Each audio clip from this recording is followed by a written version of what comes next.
വിശ്വാസവുമുണ്ട്. അതുപോലെ തന്നെ നമ്മുടെ ജീവിതത്തിലെ എല്ലാ സന്തോഷങ്ങളിലും ദുഃഖങ്ങളിലും കരുതലോടെ കൈപിടിച്ച് നടത്തിക്കുന്നത് നമ്മുടെ സ്വർഗീയ അമ്മയായ പരിശുദ്ധ മാതാവാണ്.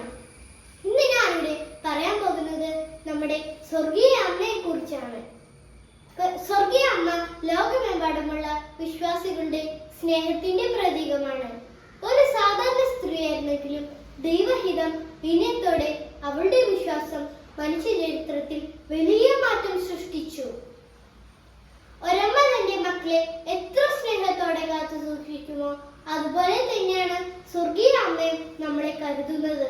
ദുഃഖസമയങ്ങളിൽ ആശ്വാസവും നിരാശയുടെ നിമിഷങ്ങളിൽ പ്രത്യാശയും തെറ്റുകളുടെ വഴിയിൽ നിന്ന് സത്യത്തിന്റെ വഴിയിലേക്ക് പ്രകാശവുമാണ് അമ്മ. ബൈബിളിൽ കാനായിലെ കല്യാണ വിരുന്നിൽ അമ്മ വീഞ്ഞു തീർന്നതറിഞ്ഞപ്പോൾ ഈശോയോട് പറഞ്ഞു. ഈശോ അമ്മയുടെ വാക്കുകൾ കേട്ട് വെള്ളം വീഞ്ഞാക്കി മാറ്റി. ഇതിലൂടെ നമ്മൾ പഠിക്കുന്നത് എന്ത് കാര്യങ്ങൾക്കും നമ്മുടെ സ്വർഗീയ അമ്മ നമ്മുടെ കൂടെ തന്നെ ഉണ്ട് എന്നാണ്. ഇന്നത്തെ ലോകത്ത് സ്നേഹവും സമാധാനം കുറഞ്ഞു വരുമ്പോൾ അമ്മയുടെ ജീവിതത്തിൽ അമ്മ നമ്മളെ വിനയവും സഹനവും ക്ഷമയും പഠിപ്പിക്കുന്നുണ്ട്.